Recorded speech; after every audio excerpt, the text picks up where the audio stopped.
বিদ্যুৎ এবং জ্বালানি সেক্টরে যাতে কোনো সমস্যা না হয়, গ্যাস এবং বিদ্যুতে সেটার প্রতি লক্ষ্য রাখে। These are the priorities. আর অন্যান্য যেগুলো বিস্তারিত আলোচনা সেটা অফিসিয়াল ব্যাপার। আর এরপরে বাংলাদেশ সরকারের সকল সচিবদের সাথে যেটা মিটিং হয় সেটাও প্রথামাফিক। তিনি সেক্রেটারিদের উদ্দেশ্যে অ্যাড্রেস করেছেন।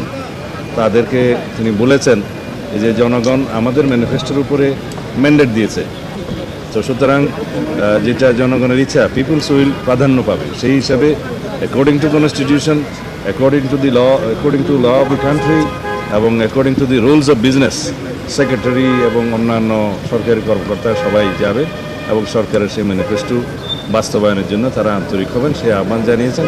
এবং সবাইকে আমরা বলেছি যে কে কার কী অ্যাফিলিয়েশন আছে সেটা আমরা দেখব না, আমরা মেরিট ভিত্তিতে সবাইকে যাচাই করব। ধন্যবাদ। জ্বালানি সেক্টরে যাতে কোনো সমস্যা না হয়, গ্যাস এবং বিদ্যুতে সেটার প্রতি লক্ষ্য রাখে। These are the priorities. আর অন্যান্য যেগুলো বিস্তারিত আলোচনা সেটা অফিসিয়াল ব্যাপার। আর এরপরে বাংলাদেশ সরকারের সকল সচিবদের সাথে যেটা মিটিং হয় সেটাও প্রথামাফিক। তিনি সেক্রেটারিদের উদ্দেশ্যে অ্যাড্রেস করেছেন।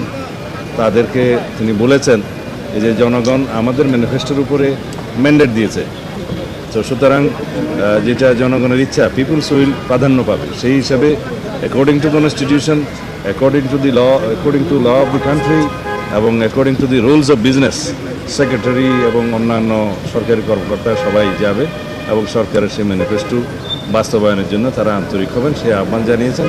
এবং সবাইকে আমরা বলেছি যে কে কার কী অ্যাফিলিয়েশন আছে সেটা আমরা দেখব না, আমরা মেরিট ভিত্তিতে সবাইকে যাচাই করব। ধন্যবাদ। Thank you.